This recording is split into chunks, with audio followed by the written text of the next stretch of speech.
Now it's time for Past Week, Next Week with Chris and Paul. Hello, Chris. Oh, hi, Paul.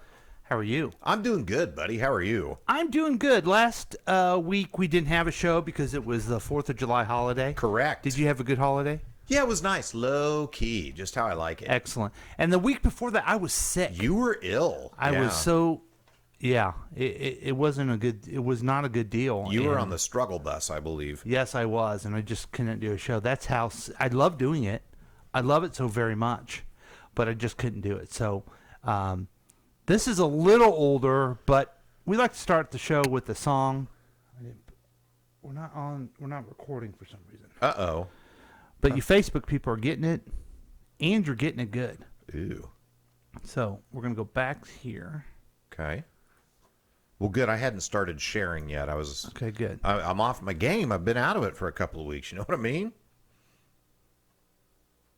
Now it's time for Past Week, Next Week with Chris and Paul. Hi, Chris. Well, hello, Paul. Good to see you again. Hey, and you as well, buddy. Last week we didn't have the show because of the 4th of July holiday. Hope you had a good time then. Yeah, it was a nice holiday. Love celebrating our independence. We had so many people over here. It was fun. And then the week before that, I was sick.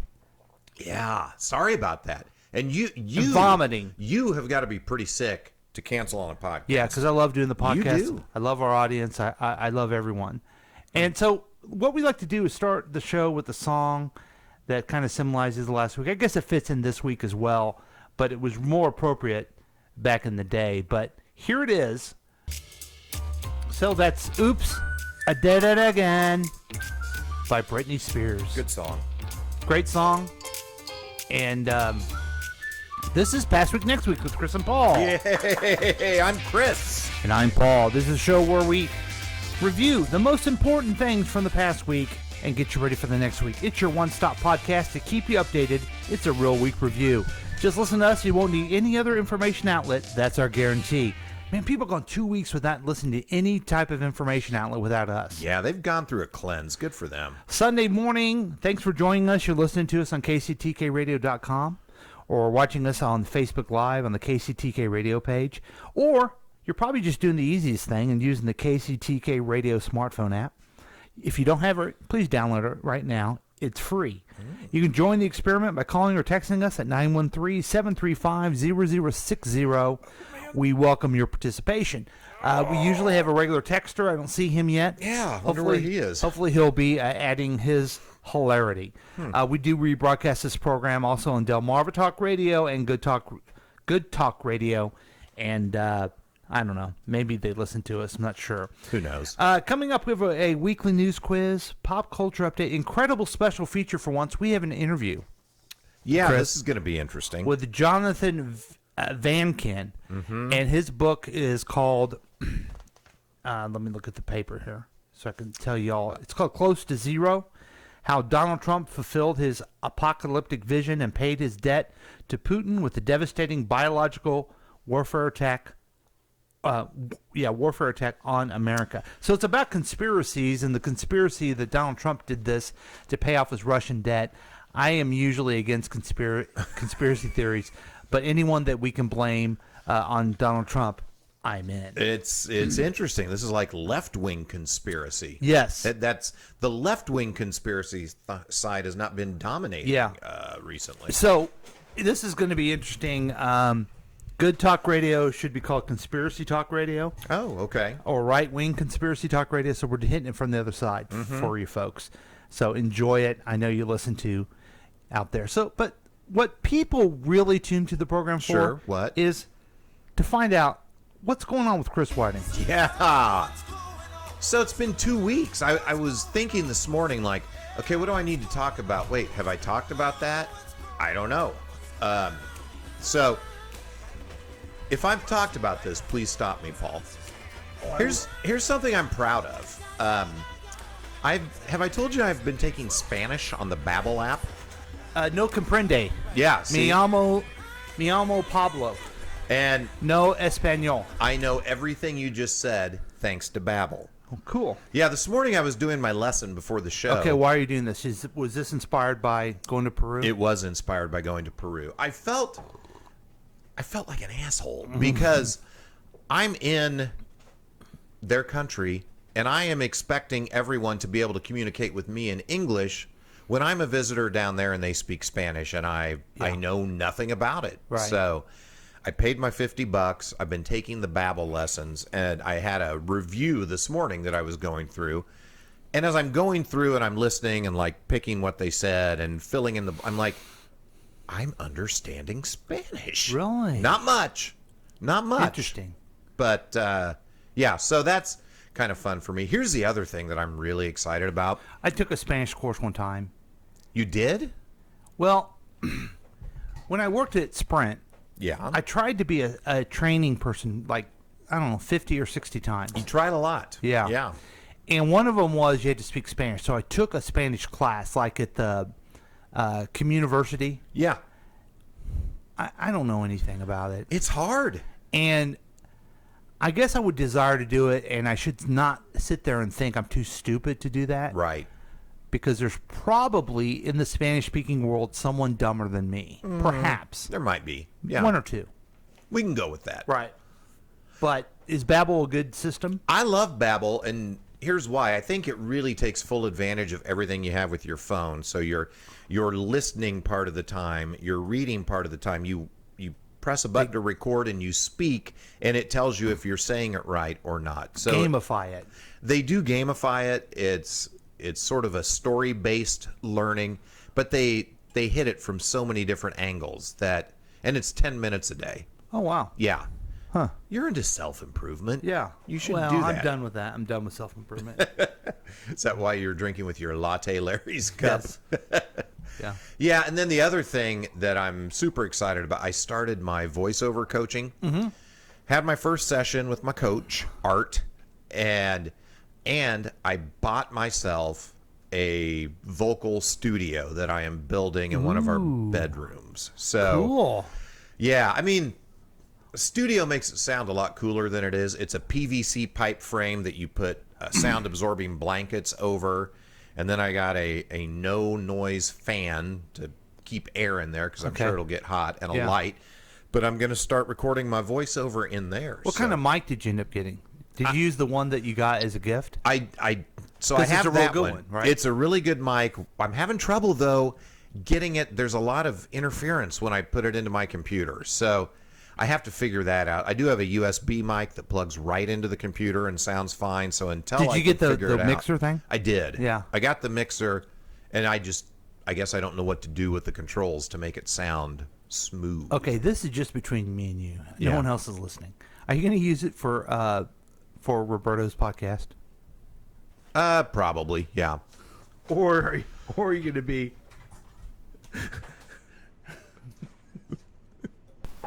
And welcome to Roberto's Golf. I'm Chris, and I'm all the way back here and everything. And go ahead, Roberta. Roberta. That's kind of how you sound. Do I really sound that bad? Yeah. Oh, wow. I didn't realize I sounded that bad. Yeah. Well, it should be a little better because now I'll have some sound conditioning around me. Is it built? No. So the frame is put together. I haven't put the blankets on top yet because now I've got to buy a desk. I got to get a new chair. Like I got to have a whole nother setup inside there. So I meant to write out some voiceovers for you to do today, but I forgot to do it. So if I did it tomorrow, would your studio be done? it would not be done by then. Because here's the other thing that's happening is Mark and Taylor, my stepdaughter, are getting married on Thursday. Married? Yeah, married. That you? Yeah, that me.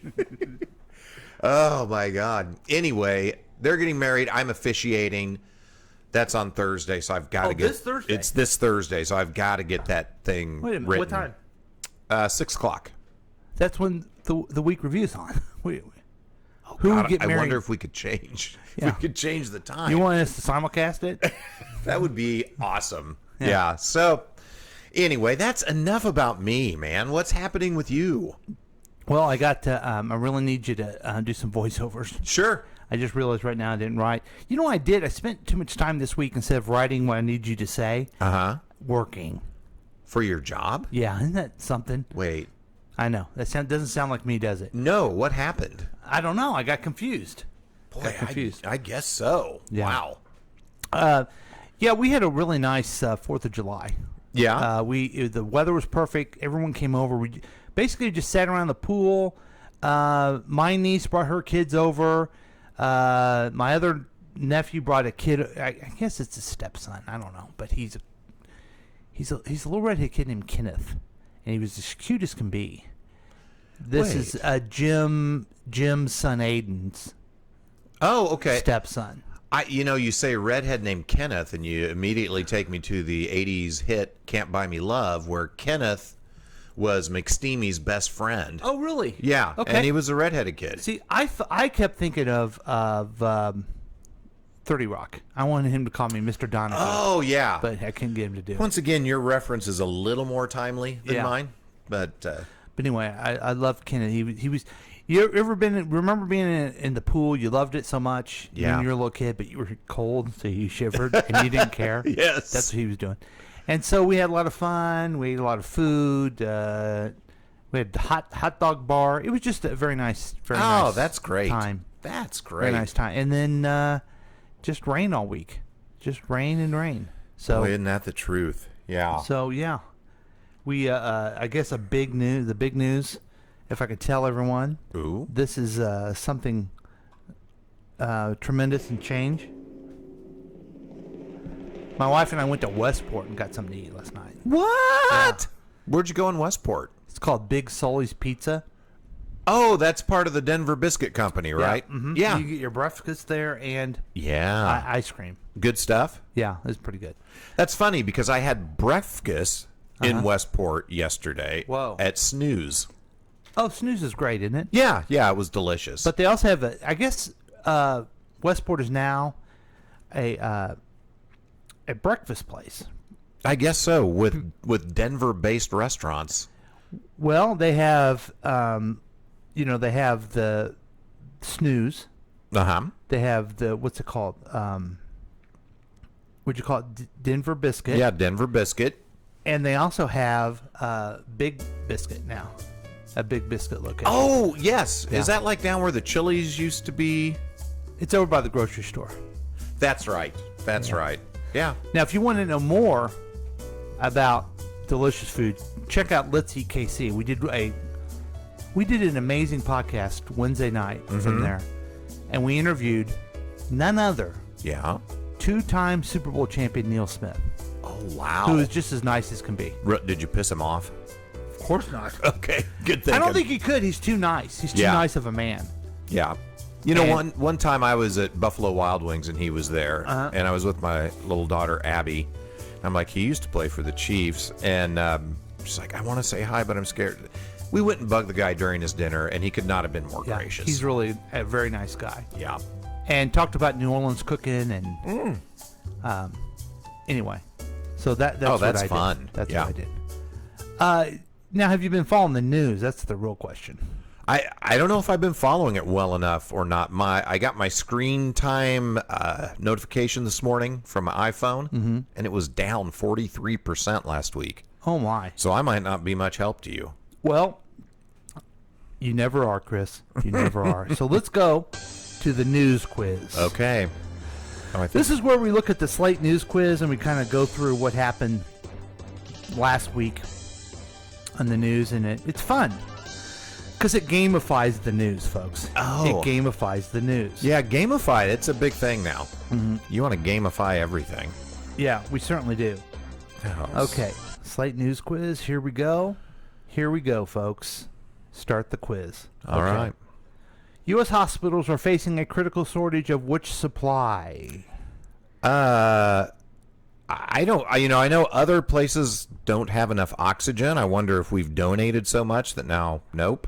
Son of a gun. Sorry, I pushed it too quickly. That's I all know right. you're still thinking through it. Yeah, I was talking through it, but it's blood. Okay, it must be because I donated blood maybe 6 months ago. Oh, you at the did? community blood center, Yeah.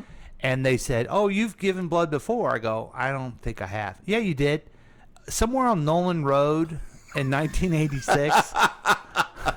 Oh, okay. Wow. So are you going to donate again in another 35 years? I told them I would. But they call me every day. Oh, wow. I don't answer the phone, but they call every Yeah. day. So the shortage must be.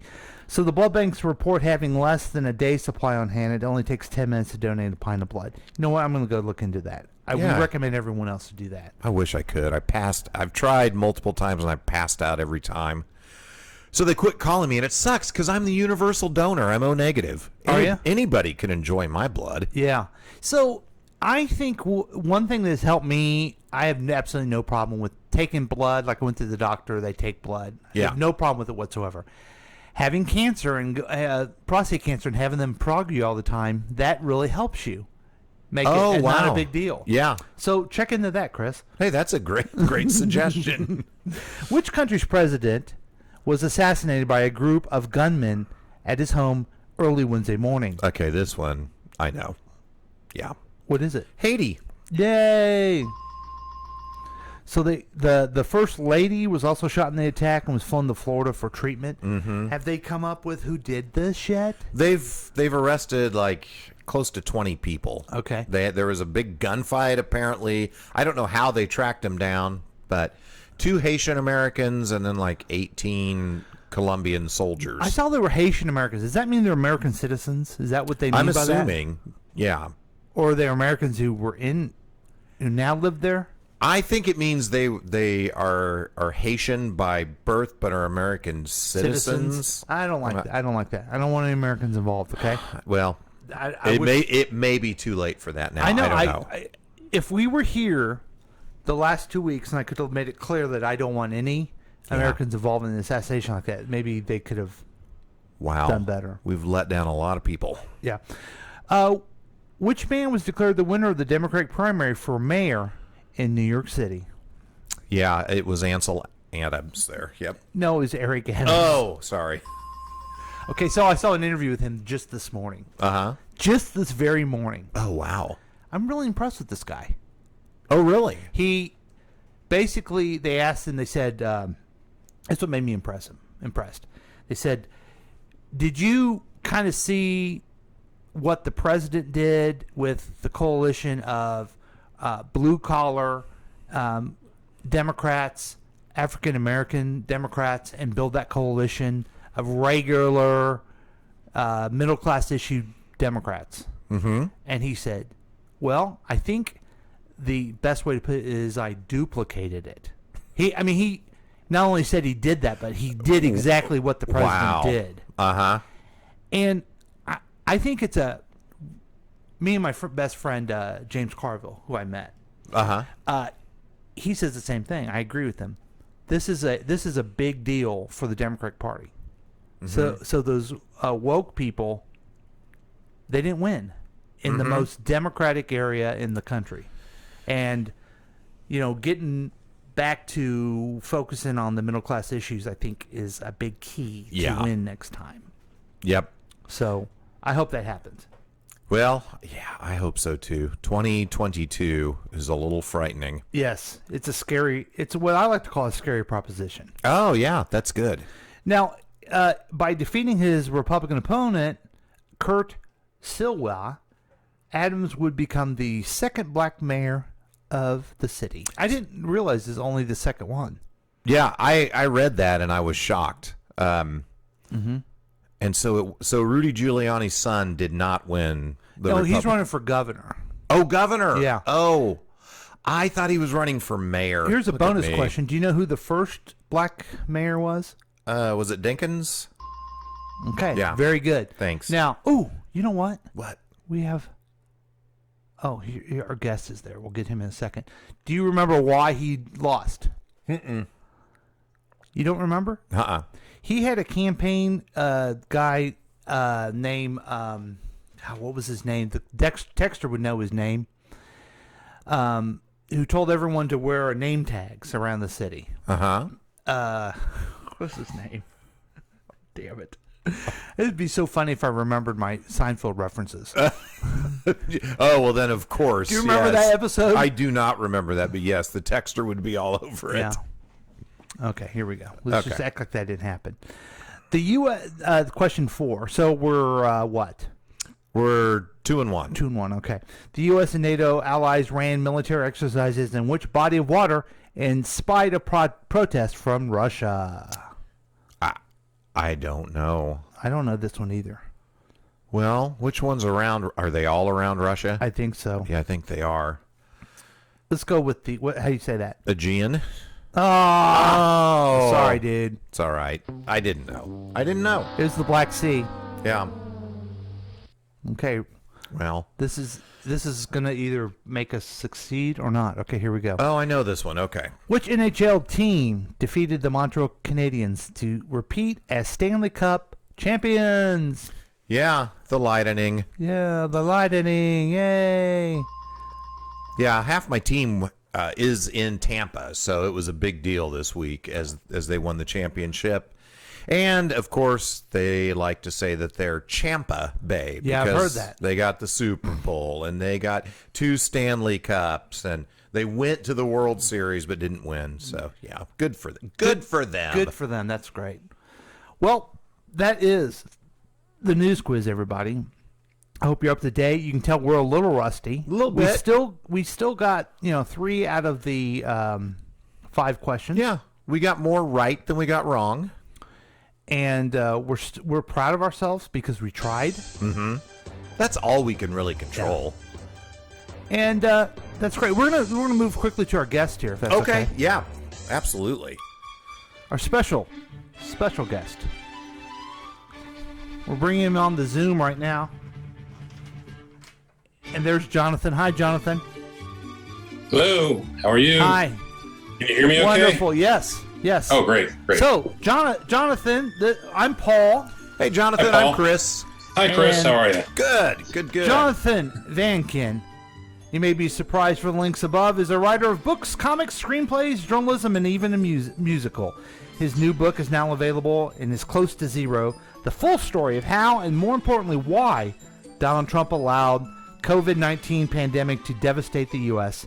and kill 500,000 Americans.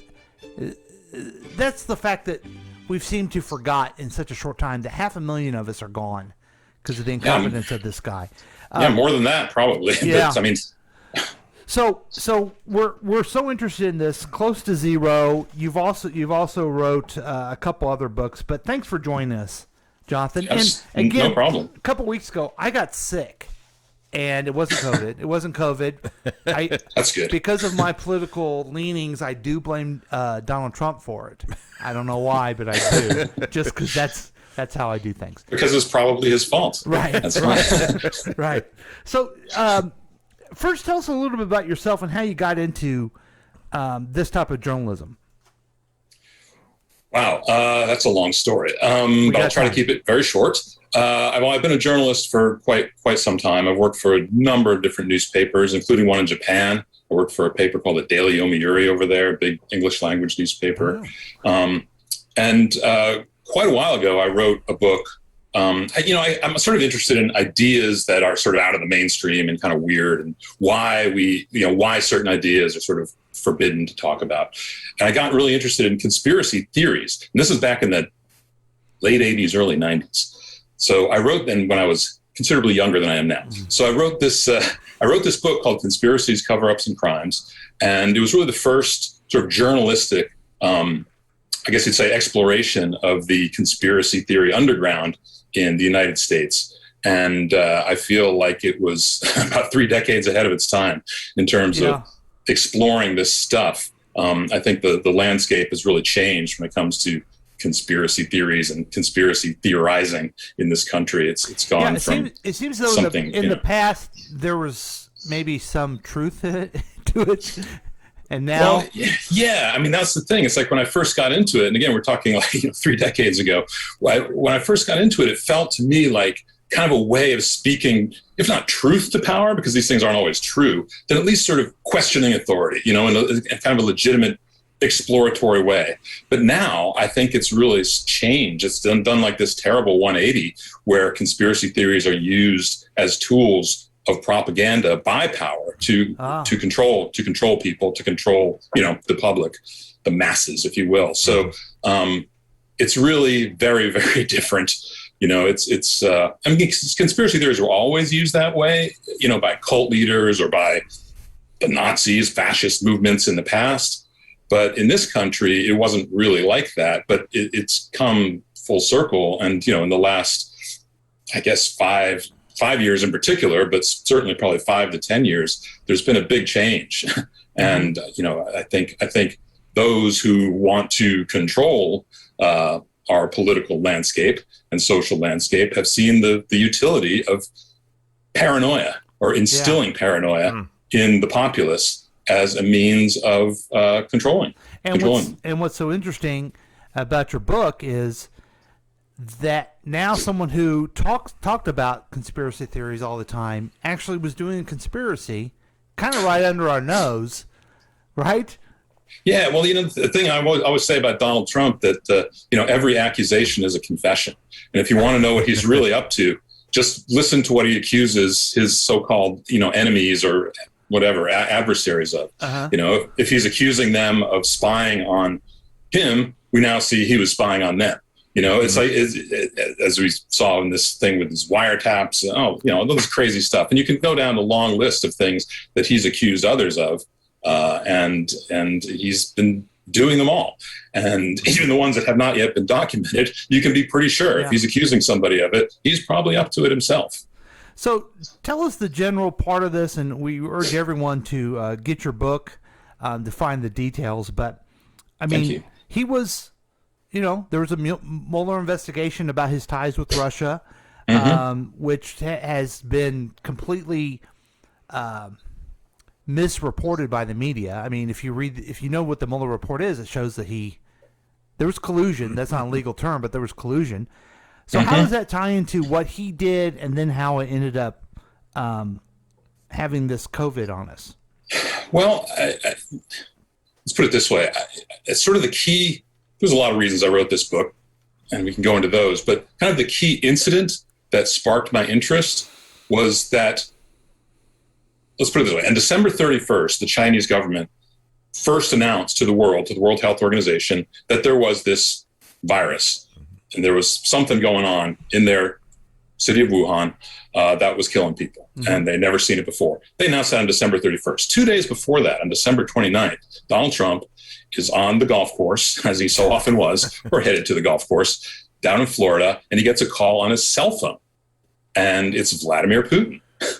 And my question is, what were they talking about? I mean, there was an official readout of the call, and it said that Putin wanted to thank Trump for assistance with some anti-terrorist operation, maybe. But I don't doubt that's true. But at the same time, it just seems like a weird time to be making a phone call to Donald Trump on his cell phone. As we know, an unsecured personal cell phone. And while he's on vacation, it's like, what was the urgency of that? Then 2 days later, of course, this is announced to the world. And I just started thinking, that, and it wasn't only me thinking this, I read other people who had similar thoughts, that, look, Russia and China share, I think, the world's longest border. If it's not the world's longest, it's the world's second longest. I've been at historical adversaries, even though they were both communist countries for a long time, they're adversaries. There's no doubt in my mind that Russian intelligence is spying on the Chinese all the time. They had to know what was going on. For that matter, as I document in the book, U.S. intelligence also had a pretty good idea of what was going on in China. But, as we know, Trump doesn't listen to U.S. intelligence, or didn't listen to U.S. intelligence as closely as he should have, but he certainly did listen to Vladimir Putin very closely. And again, I talk about that in the book, and I give some specific examples just to show how possible this scenario was, of other incidents in which Trump appeared to have taken direct instructions from Putin about certain things. One of them having to do with sort of with the Mueller report, but with the famous Trump Tower meeting. We don't need to go off into that tangent, but basically Trump listens to Putin, right? And so he gets this weird phone call just 2 days before this is announced to the world. And then he speaks to Putin another 9 times total, in the first, I guess it would be 6 months of the pandemic, maybe 4 months of the pandemic. Why is he talking to Vladimir Putin 9 times over this period of time? What, 9 times, huh? Yeah, that is. I mean, he talked to Putin a lot. Yeah. But this was, I think he talked to Putin that we know of on the phone probably 25, 26 times in the course of his presidency. But nine, do you usually talk to him in this unsecure cell phone? I mean, not the regular diplomatic process? That's the big question. I mean, I think probably when he was on the golf course in Florida, it was his unsecured cell phone. Yeah. So other times it was probably the White House line. But there have to be recordings or transcripts of those calls somewhere. Mm-hmm. We may never ever see them. Right. But I hope we do because, as I was saying, 9 times between any two world leaders, between the president of the United States and the prime minister of Canada, that's a lot of times for world leaders to talk in the course of that short period of time. Mm-hmm. Wow. I mean, world leaders, heads of state, have better things to do than call each other on the phone all the time. But yet he's talking to Putin over and over and over again. What on earth were they talking about? I mean, we know in 4 of those calls, the official readouts did say they discussed the coronavirus pandemic, didn't give any specifics other than, ways to mitigate it and deal with it.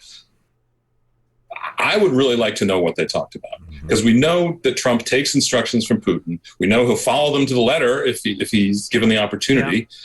And we also know, and again, I have whole chapters about this in the book, Putin's response to the pandemic in Russia, in the Russian Federation, is quite similar in a lot of ways to what Trump did. I mean, there were some differences, but they followed very similar patterns of denial, ignoring it, resistance to mitigation measures and that sort of thing. And even when, let's put it this way, one last thought. Yeah. Putin and the Russians did develop a vaccine quite quickly to this. So they were working on a vaccine, but it should be noted that when they developed that vaccine called the Sputnik 5, I think, but anyway, the main thing they did with it was distribute it to other countries.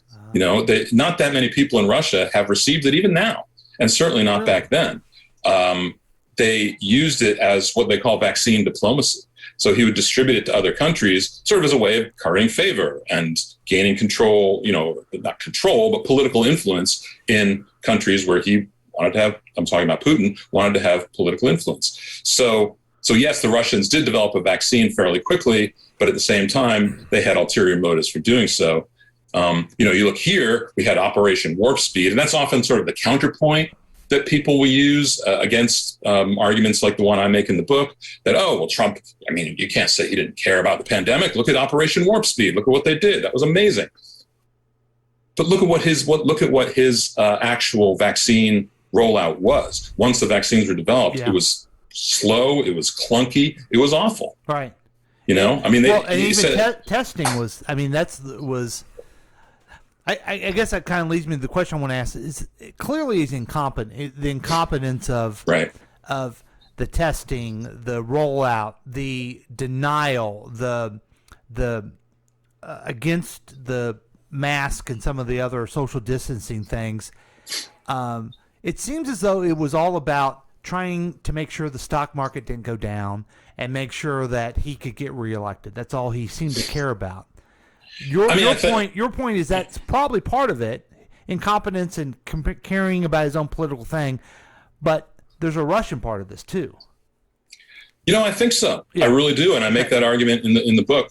I think, again, I wish there was a smoking gun, but I don't think anyone's going to find that smoking gun unless someday we get accurate releases of the transcripts of those phone calls. And, I would love to see them. It's something that I wish that Congress was investigating and working on. I would love to see, look, hey, maybe I'm totally wrong, but let's find out. Right. Let's find out. But my suspicion is I'm not totally wrong, and obviously. And I think we need to see what they were talking about, because I think, in the subtitle of the book, I talk about how he paid his debt to Putin, right? Mm-hmm. And people always say, well, what's his debt to Putin? Yeah. Well, I think the answer to that is multifaceted, but it's also incredibly obvious. Putin got him elected. Right. He got him sort of the ultimate prize in the world, which is the presidency of the United States, which Trump had wanted, for decades. And before that, there was financial things and all kinds of stuff, right? And you have to know also that going back prior to Putin's regime, Trump was, even back in the 80s, was very infatuated with Russia, which then was the Soviet Union, obviously. But he was taken over there by this travel company, which this is like 1987, I think. This travel company arranged a trip for him over to Moscow. And this travel company was, of course, a front for the KGB. And so he was, and, you know, you have to look at things like his wife at the time, Ivana, you know, her parents were hardcore Czech communists and connected to Czech intelligence. Of course, Czechoslovakia, as it was then called, the Soviet satellite. So there's all this weirdness. And I go into that in the book, but I go into it sort of just enough to support what I think is my argument. There's plenty of other really good books that talk about that in great detail. So would from your point of view, and I think one of these is true, is Trump a Russian asset or a patsy? I mean, I think how do you define asset? There's no doubt he was an asset. Well, you look at now. Look at all the Russians are stepping up this cyber hacking, these cyber attacks. Why are they doing this now? Well, they lost their best asset. So, you know, I mean, we're going to expect a lot more Russian interference, a lot more Russian spying, a lot more Russian cyber attacks. You know, maybe we're doing the same thing to them as well. I wouldn't doubt it, but I'm sitting here in the United States looking at it from our perspective and saying, like, this is what's happening to us. Chris? So taking a step back, you've been into these conspiracy reporting for 30 years. What is something that you researched, reported on, you thought, this is nuts, there's no way this is true, that actually turned out to be true? Wow, that's a good question. There's so many things. I mean, I think, you know, there's so many. I did this other book with a co-writer called, is a series called The Greatest Conspiracies of All Time. It was first the 50 Greatest Conspiracies of All Time, then the 60, then the 70, then the 80. The latest version is called the 100. It's called The World's Greatest Conspiracies, and it's the 100 Greatest Conspiracies of All Time. But in that book, we have a section of conspiracy, quote unquote, theories that are actually well documented, and things like the assassination attempts on Castro, MK Ultra. I mean, I guess it's hard for me to say, oh, did I report on something I thought was crazy that turned out to be true? I mean, look, I've always been very open to crazy ideas. So sometimes when I hear things, it's not that I immediately assume it's true. I don't. But at the same time, I'm always open to possibilities. And my attitude is always, you know, just show me the evidence. Show me something. Mm-hmm. You know, I'm not going to sit here and go, oh, that idea is crazy. I don't even want to hear it. It's like, show me the evidence and I'll listen. Yeah. If there isn't any, I won't listen anymore, you know? So I think a lot of these things that people look at and go, oh, that's a crazy conspiracy theory. To me, it's like, well, let's hear it. Let's hear what you got. So what's your thought on the January 6th insurrection and Trump's level of involvement in that? Well, it's really interesting because there's been so much, there's been good reporting about that, some of which you don't even hear. It's not really in the mainstream media so much as a sort of online journalists and that sort of thing. I mean, I think, you know, did he know exactly what was going to happen? I think a lot of his associates did, or at least that's what they wanted to happen. You know, it's hard to know. I haven't researched that the same way I researched the pandemic. What I do believe and know, I think, and I talk about in the book, in the postscript of the book, actually, which I call the pandemic putsch, is that part of what Trump was doing with the pandemic was trying to not ensure his own reelection, but ensure his own reinstallation into power. Because I think that when you look at how he conducted himself throughout 2020, and again, there's a whole chapter on this in the book, or part of a chapter, he never really seemed to be trying to win.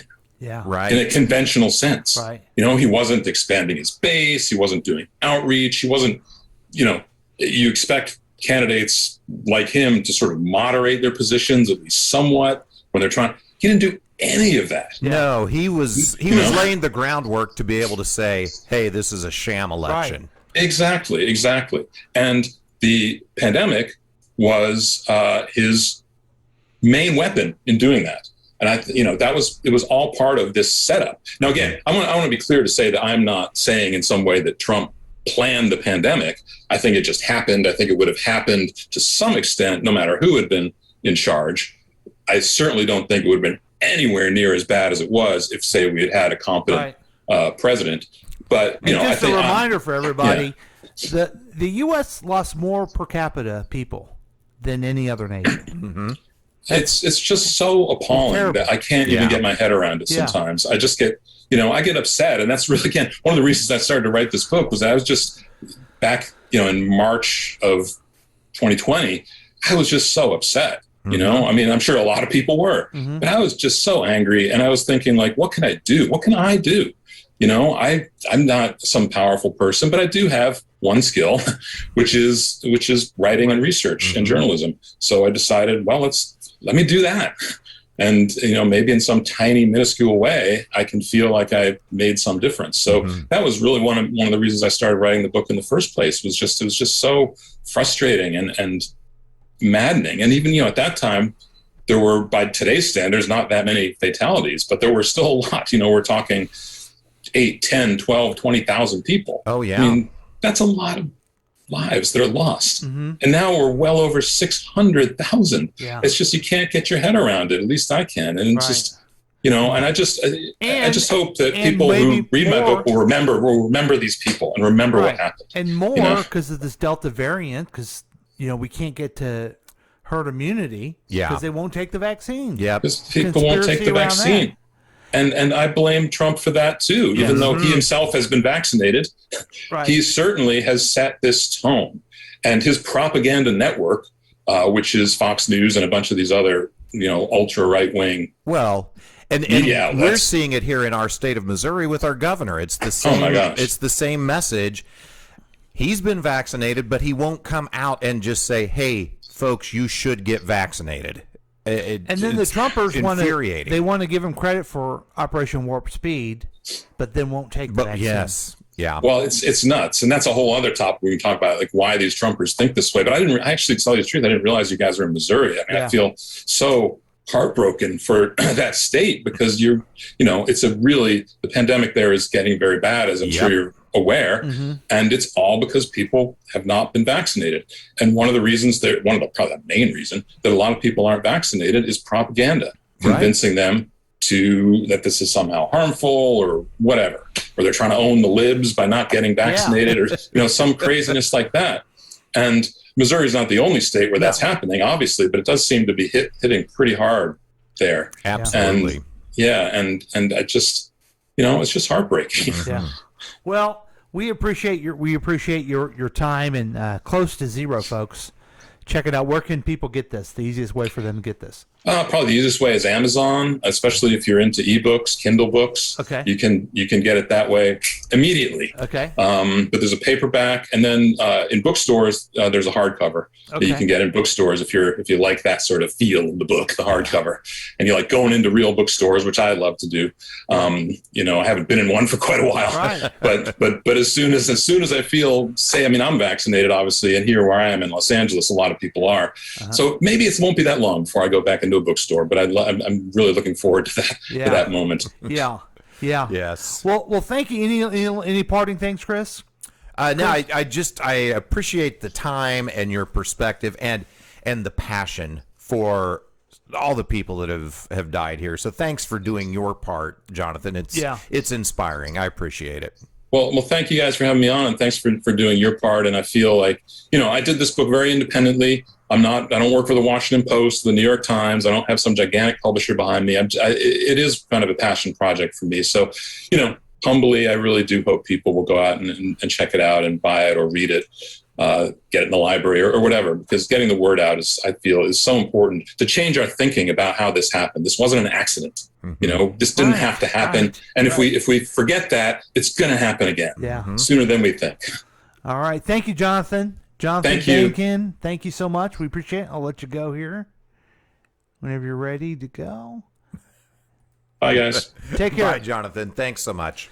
Well, that was interesting. Yeah. Wow. And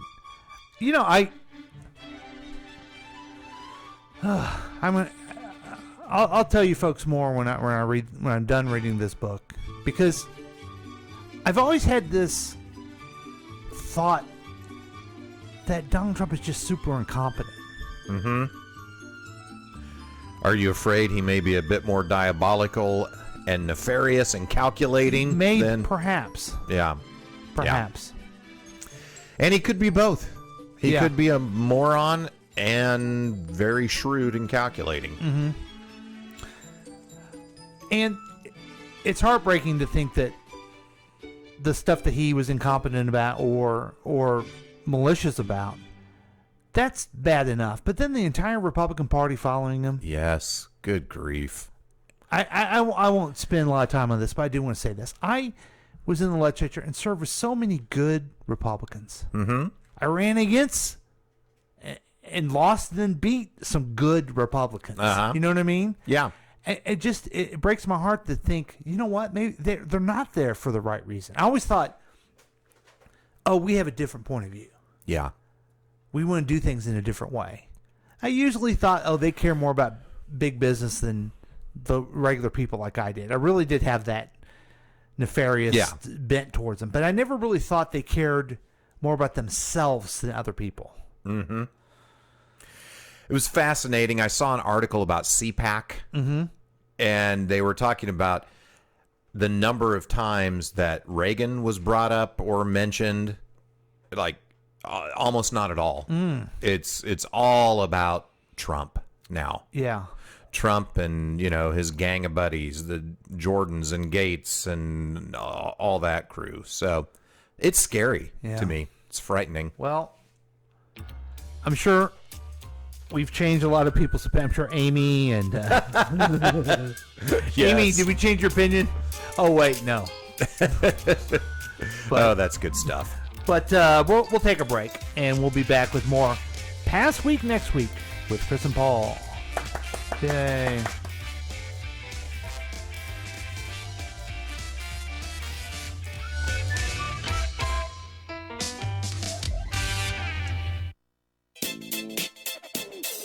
Looking at the past 7 days so you don't have to.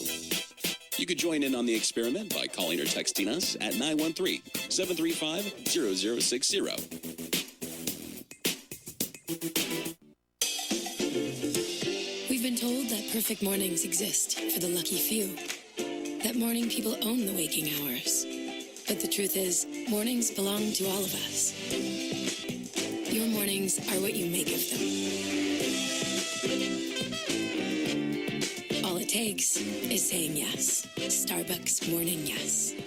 Look for Starbucks coffee in a grocery store near you, then sit back and enjoy the exceptional taste of Starbucks at home.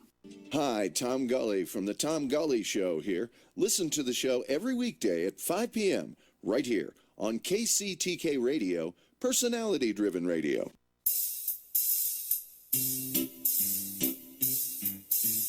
1877 Cards for Kids. KARS Cards for Kids. 1877 Cards for Kids. Donate your card today. 1877 Cars for Kids. KARS Cars for Kids. 1877 Cars for Kids. Donate your car today. Also on the web at carsforkids.com. That's Cars with a K. We're a recognized 501c3 charity organization, so you'll receive a maximum tax deduction. What's more, you'll receive a free vacation voucher of 3 days and 2 nights. 1877 Cars for Kids. KARS Cars for Kids. 1877 Cars for Kids. Donate your car today.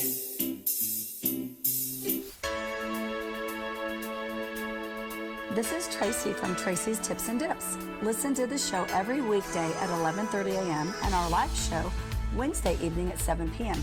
right here on KCTK Radio, personality-driven radio.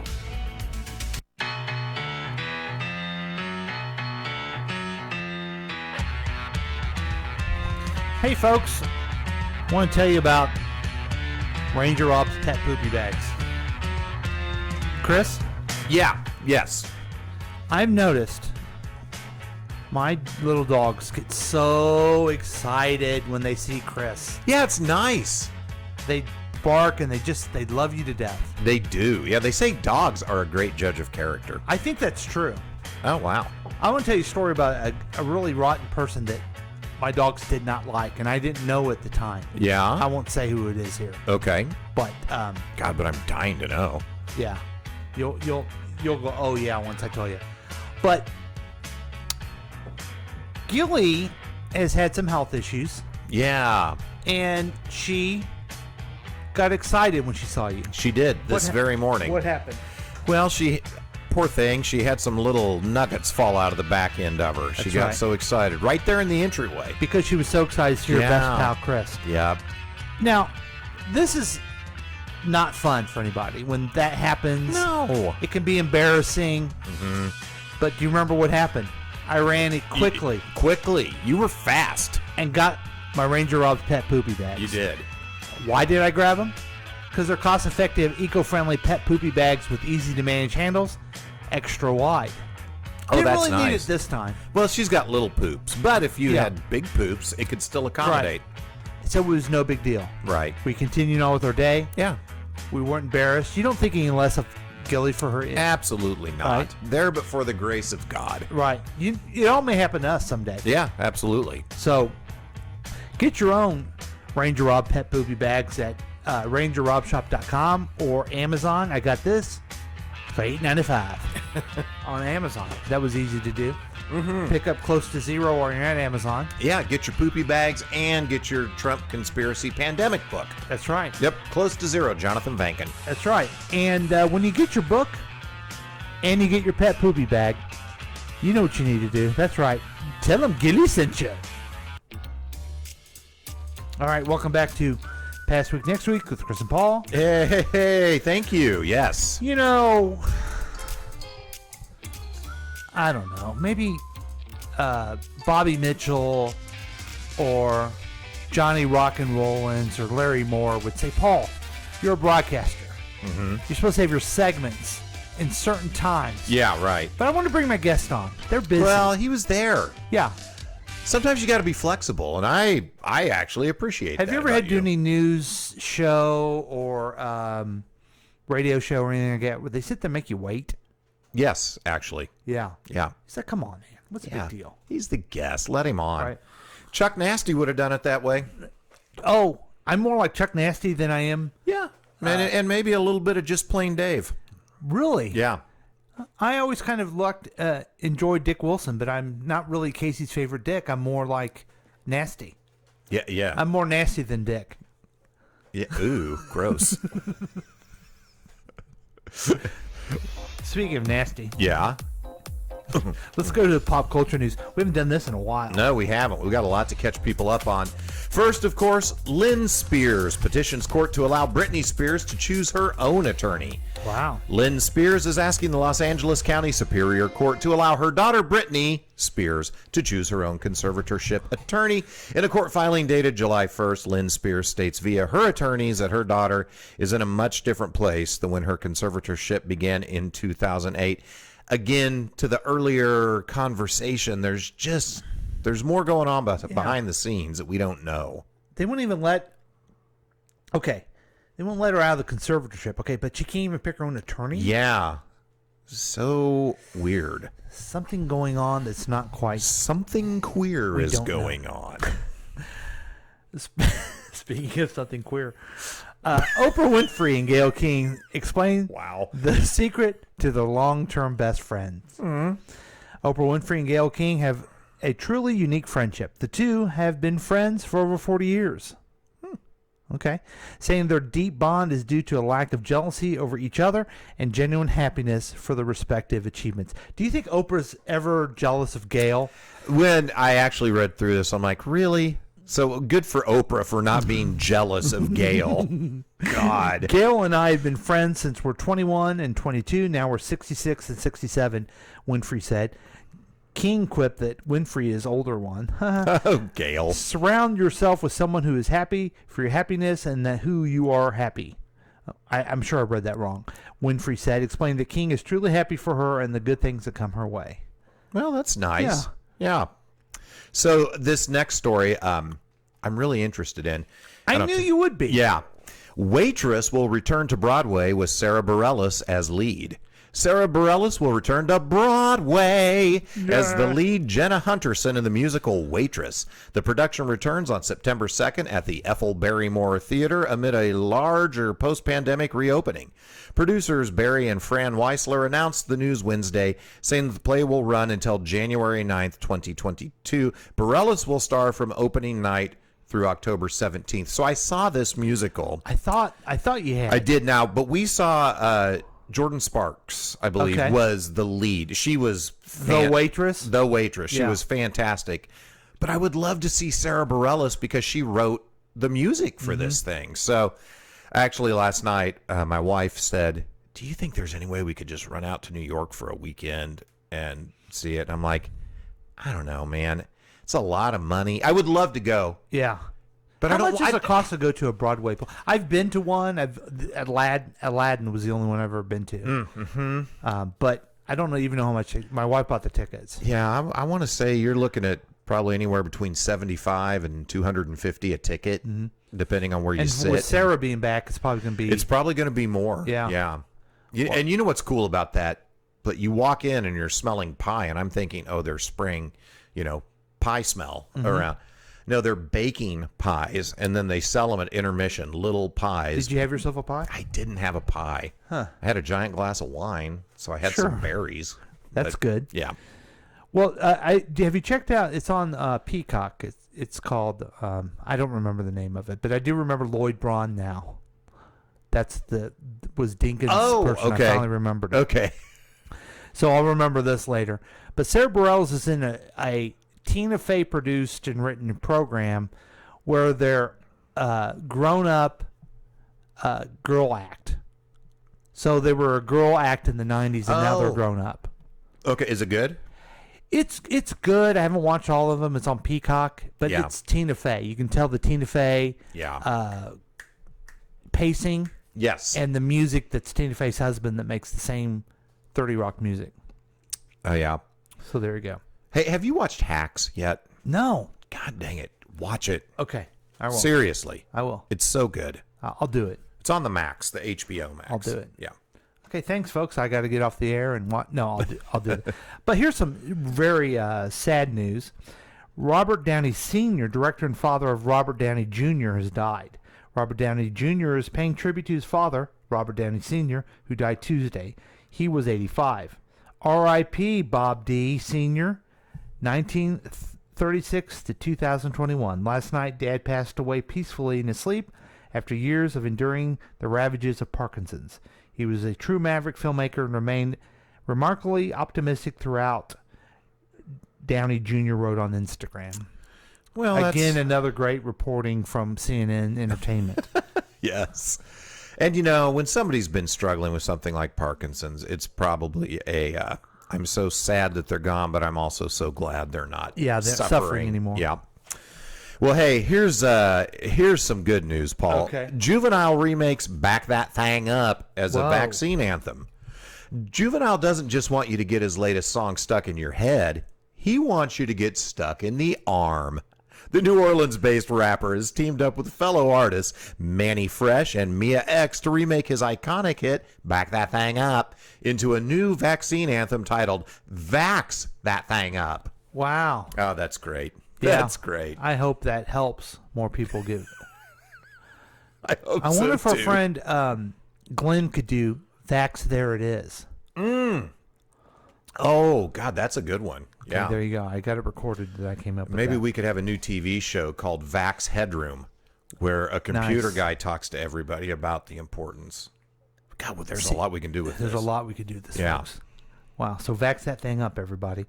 And finally, Elmo's adopting a puppy on Sesame Street, and your heart can't handle the cuteness. Oh. Elmo's latest companion is going to find her forever home on Sesame Street. Sesame Workshop on Tuesday announced a new resident, Tango, Elmo's adopted puppy. Tango will be introduced officially in Furry Friends Forever. Elmo Gets a Puppy, a 30-minute special debuting August 5th on HBO Max. Aw. Is Elmo old enough to have a puppy? My God, I'm having a little trouble with this. Elmo's got to be 50 by now, right? Seriously. Is he learning disabled or something? Or what? I mean, he's at least as old as Bart Simpson. Yeah. I wonder how long Elmo's been around. Because when I was a kid, he wasn't on the Sesame Street. Right. It was Grover. It's all about Grover then. Yeah. Harry Monster, had some screen time. He got his own screen time. Yeah. That was you ever nice. give your Harry Monster any screen time? What the? All right. Hey, let's go. Let's just jump into the scoop, shall we? Yeah. Let's go right into it. I think it should be fun. I think it's something that people want to know about. And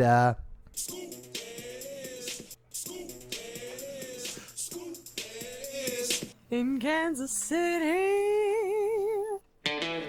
Now here's the KC Scoop. It's a good mix, dude. You know it. For July 11th, 2021. We should have had Glenn say scoop. There it is, but... Oh, God, we should have. Yeah. Oh, well. Next time. Yeah. All right. Am I starting? You are. All right. So we're going to start with things to know from the past. All right. So researchers have found that vaccines have helped Missouri. Data analysis by SLU, St. Louis University. Researchers showed just how much COVID vaccines have prevented infections.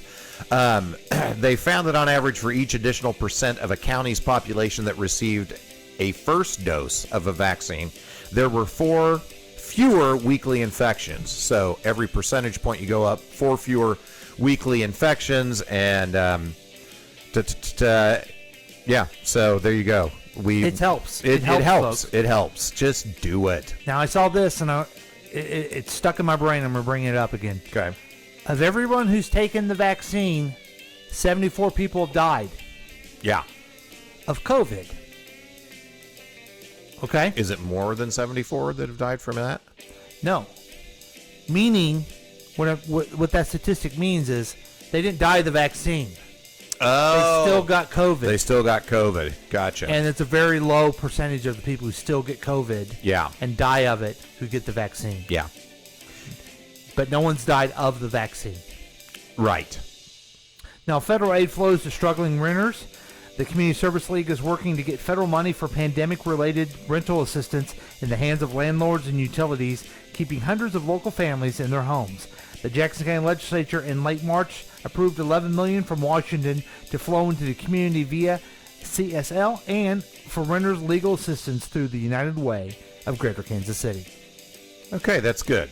That's good. Helping people out till they figure this stuff out. Hey, speaking of stuff that's good, Paul, Jim Baker settles in COVID cure lawsuit with Missouri. I remember this. Jim Baker, you guys remember from Jim and Tammy Faye. And he's in a church in southwest Missouri. They paid $156,000 after settling a lawsuit involving a false COVID-19 cure on their show. The Branson area televangelist show advertised Silver Solution in March 2020 that was falsely claimed to cure COVID-19. It was offered in exchange for payments of $80 to $125, part of which was a contribution to Morningside Productions, according to the court ruling. The judgment prevents Baker from continuing to sell the product. Like, that's just so atrocious. I know. It's, my goodness gracious. And the many different chances that guy got in the world. Yeah. So Ugh. here's some things from the KC Scoop to get you ready for the next. Yeah. The Community Blood Center of Greater Kansas City has announced there is a blood emergency in Jackson County. There's been a recent surge of blood use in hospitals, rescheduled surgeries, and medical care that is postponed during 2020. In addition, the pandemic has caused a decrease in blood donations over the past year. As a result, there's now a need for blood donations. We talked about that. We sure did. Before, so get that, folks. Go out there and give the blood. Good callback. And Paul, it's summertime. You love the fresh fruit and veggies. I sure did. The local produce in your foodstuffs. I sure did. Well, get this. Tuesday, July 13th, the Lenexa Farmers Market is open. Get your fresh veggies, your fruit, your meat, your eggs, your baked goods, your flowers, your body care products, for crying out loud, and more. The Lenexa Farmers Market sells only products that are locally grown, raised, or made within 250 miles or throughout Kansas. Not 251, not 252, 250. Yes. It's open every Saturday and Tuesday during market season, and you can expect a great selection of products from vendors who care about providing you the very best. So check that out. That's the big event from the week. And then finally get you ready for next week, the weather. Yeah. There's going to be weather next week, folks. Sunday, today, chance of showers and thunderstorms, partly sunny, high near 76. Tomorrow, Mostly sunny with a high near 81. Tuesday, sunny with a high near 88. Wednesday, partly sunny with a high near 91. Thursday, chance of showers and thunderstorms, partly sunny with a high near 88. So, that is the KC Scoop. Scoop!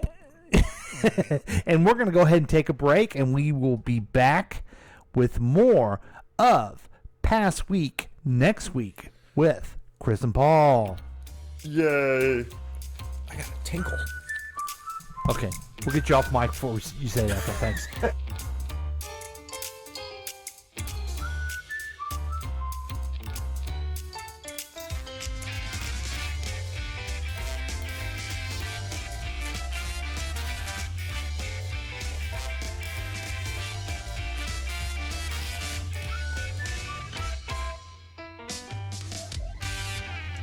Welcome to Man Shopping with Stacy, the single mom's guide to happiness while dating in your 40s. On this show, I share my real, transparent dating and life stories for your amusement and inspiration. You can listen to my show right here every Saturday and Sunday at 9 a.m. on KCTK Radio, personality-driven radio. Latin Hustle, Night Fever, Disco Merengue. Learn the hottest disco steps at home with the Let's Disco Book and Album, the complete disco dance instruction system. Learn freestyle, line, and couples dances with the Let's Disco Book. The album ties it together with professional instruction, plus music by the biggest disco stars. So let's disco, only $7.95. Welcome to Man Shopping with... Hi, this is Chickless Goose from Counterclockwise KC. Listen to our program each and every Saturday and Sunday at 7 p.m. right here on KCTK Radio. Personality-driven radio.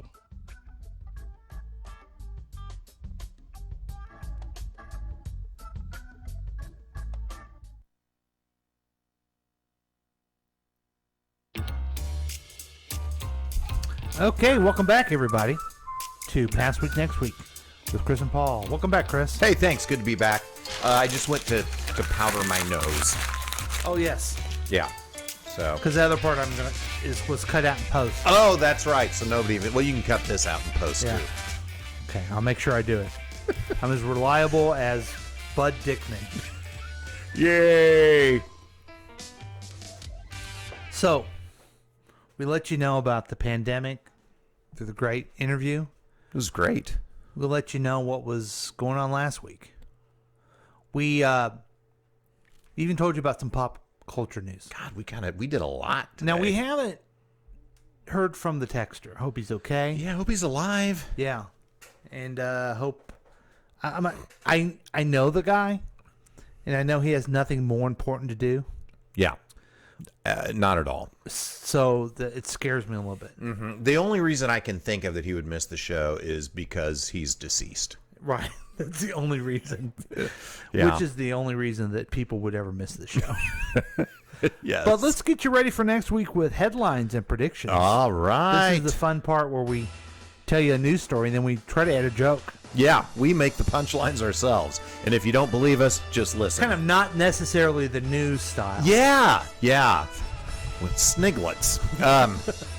President Biden said that America's 20-year war in Afghanistan would end next month. We did not go into Afghanistan to nation build, Biden said. And by that measure, one could technically say our time there was a huge success. Paul? Thanks, Chris. Sure. Japan declared a new state of emergency due to the rise in coronavirus infections, prompting the organizers of the Tokyo Olympics to announce that the Games would be held without any spectators. Foreign spectators had already been banned, but officials had hoped to allow domestic spectators to attend, with venues restricted to half capacity. Podcasters Chris and Paul have been asked to consult the Olympic Committee due to their expertise of performing to virtually no audience. Oh, that was good. Chris? That was good. House Speaker Nancy Pelosi said that the House would launch a select committee to investigate the deadly January 6th assault on the Capitol by a mob of former President Donald Trump's supporters. The move came a month after Senate Republicans blocked a proposal to establish an independent, bipartisan commission to investigate the incident. Republicans, however, aren't just sitting idly by. They plan to form their own select committee to investigate why Sesame Street feels the need to have a family with 2 gay dads. Paul? Thanks, Chris. Sure. Pfizer plans to ask federal regulators to authorize use of a COVID-19 vaccine booster within weeks. The spread of the highly infectious Delta variant also is increasing the risk of infection and moderate illness among people who have been fully vaccinated. The Food and Drug Administration and the Center for Disease Control has said boosters aren't yet necessary. In response, Pfizer stockholders said, yeah, they also said that about Viagra wasn't necessary, but we all know it is, right, guys? Hey! Chris? Thanks, Paul. A Texas man literally asked a game warden who pulled him over for driving erratically to hold his beer. Literally.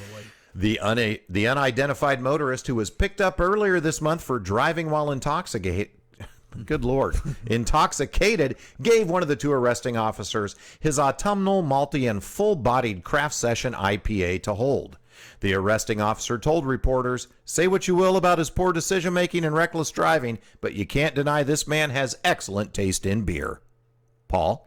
And finally, Chris, Oh, God. a brotherly argument over some chicken turned violent when a Florida man allegedly threw a knife at his sibling, according to cops who said the airborne weapon got stuck in the victim's right leg. Messiah Harris Smith is facing a felony aggravated battery charge in connection with the June 14th incident at his family's St. Petersburg residence. The victim, who told police he did not want his brother prosecuted, will need to receive stitches according to the arrest affidavit, which does not further describe the chicken argument. Yet, according to his TikTok, he is definitely a breast man. Hey! Wow. You know what? I think that 2 weeks off really helped us out. I think we're a lot better than we were. Yeah. Those were hilarious. You don't do TikTok, do you? I don't do the TikTok. I have it. And I'm seeing more and more TikToks posted on Twitter, but I mostly look at Twitter. Yeah. Kind of done with Facebook a little bit too. You know, Facebook has seems like every time I get on Facebook, all I see is the Independence Awareness group. Oh, yeah. Someone asking for, what's the best lobster legs or crab legs and lobster that you can get in Independence? It's like nowhere. Go to Kansas City and get something. Yeah. I saw one of those say, hey, what's the best steak in Independence? It's like, people are like, Longhorn. Like, yeah, it is Longhorn. Right. But you're probably looking for like some local place. Just drive another 5 minutes and go to the 801 Chop House. Yes. Or something like that. Yeah. Hey, question on restaurants. Have you ever been to, I think it's RJ's in Shawnee, RJ's Barbecue? No. Oh, God, it's so good. Really? Yes. Yeah, I saw it on Triple D, and it was from like 10 years ago. Triple D? Yeah, Diners, Drive-Ins, and Dives. Oh, you know what? It's in Mission, right? Yeah. Yes. Yeah. I saw that same episode one time. It is and I know so it's right good. there. It's right on the way. Did you know to go visit Madeline and Audrey? It's right there on yes, the way. it's right there on. So, yeah, I just told Stop everybody there. where it is. Stop there and eat sometime when you're over there. It's good stuff. Just walk in and say, "I'd like some food, please." Yeah, give me your best stuff, sir. Okay. May I speak to the proprietor? I'll do it. Yeah, I see? will definitely do that, and I'll do I it. don't understand the question, and I won't respond to it. So, what do you got going on for the next week? Well, I sort of gave it away early in the show. Gave him the money shot already, but it's the wedding this week. So Mark and Taylor get married on Thursday. So we'll be going to the wedding, and then I took Friday off as well. So I'll be off Thursday. We're going to stay in the Crossroads on Thursday night in a hotel. Mm-hmm. Because that's where the event space is. And then Friday, I guess, just hang out in the city. So I'm going to have a long weekend coming up here. And Okay. I'm not sad about it. What about you, dude?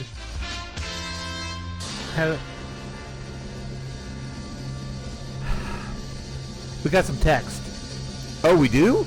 Yeah, I guess Well, I tell people to text in and then I don't look at it. Oh, no. That's a bad problem. First, someone wrote, "This guy is a look." I'm assuming they're talking about Jonathan, but we didn't make his video available. Oh, shoot. Oh, so, okay. It's just our video. Yeah. Okay. Amy again. I'm over on the app listening. After I clicked away during the last break, I lost comments and emojis on Facebook. I went out and came back in, lost the Facebook feed altogether. Rats. Oh well, still listening. Rats. We love you, Amy. We love Amy. Rats. Is she Charlie Brown? That's hilarious. And here's the texter. So he's alive. He's not deceased. Yeah, and this is wow. This is a lot of stuff. Oh boy. We have time. We're gonna do it. I'm sorry. I'm listening, you pompous fucktards. Ooh. Did you get Ridge-tastic donuts this morning? No. No, we didn't. Paul can't do donuts anymore. Are you done with donuts? I just can't do it. Okay. I don't like the way I feel after I eat them. I love the way I feel. I just can't do it. I got to lose some weight before I do that. Dear Past Week, Next Week, if you truly welcome our participation, then why don't you recognize all the attempts I've made to add some stupid comments and vapid comments to the show? Ooh, vapid. Good because word. I didn't hear the ding. There's supposed to be a thing that... Anyway, he said, Coke, I'm all over it. I'm proud of you. Paul, you're a super spreader of COVID. I didn't know that. I write books too. 45 is our savior will be reinstated in August. If he does not happen, there will be a civil war. I like the way I like the way Donald hugs the American flag. It gives me peace that Trump's kicking ass and creating divisions in the world. COVID is fake. Fox News is the only respectable news outlet. Let me say this. Trump is the savior. You know what? I was feeling bad that I didn't read his text, but now I'm feeling very happy I did.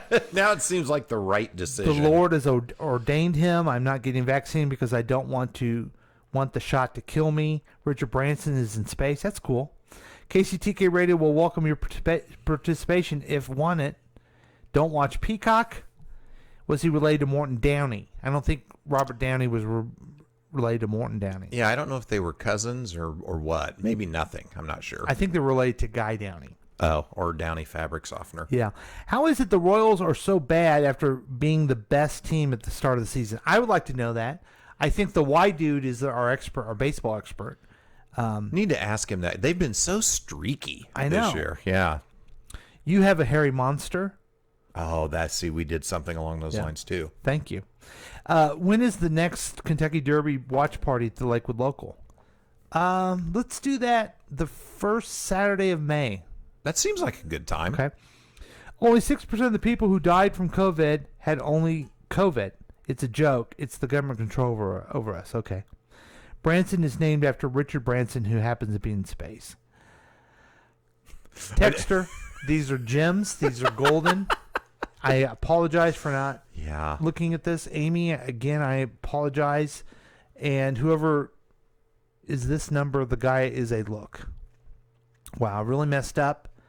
Hey, dude, that's all right. That's what we do on this show. So that was the text update. We welcome your participation, just not during the time we don't want to see it. Hey, but you know what? You honored it. Yes. Yeah, you messed up, okay? You messed up. I didn't, but you honored it at the end of the show here. And Right. I think that's admirable. This here we go, folks. This is for you. I state my regret. You couldn't have memorized that? I could not because I do not feel it. So there you go. There you go, everybody. And oh, that's a great sound clip there. Yeah, very, very appropriate for this particular time as well. Mhm. So thanks for joining us this week. Remember that we always like to stop the show with a song, but you can contact us throughout. I think, Chris, you'll probably go over that stuff, but sure. Yeah. I got it right here. We're glad you're back, and we're ready just to stop the show already. Yeah, hey, everybody, thank you for listening to Past Week, Next Week with me and him. Since you love the program, please rate and review the podcast on your favorite podcast distributor. And we'd love to hear from you. As always, you can contact us at 913-735-0060 or at pastweeknextweek@gmail.com and join the Past Week Next Week Facebook page. Also, make sure you listen to all the great programs on KCTK Radio, Delmarva Talk Radio, and Good Talk Radio. Plus, support our sponsor by picking up some Gall-Dang Ranger Rob Pet poopy bags. On behalf of Paul. This has been a KCTK production, produced by Paul Lavoda. If you want more information about this content, then you have some real weirdness going on. You can always check out KCTK Radio on Facebook. Listen to live programs at kctkradio.com. Yes, and that is on the World Wide Web. Thank you.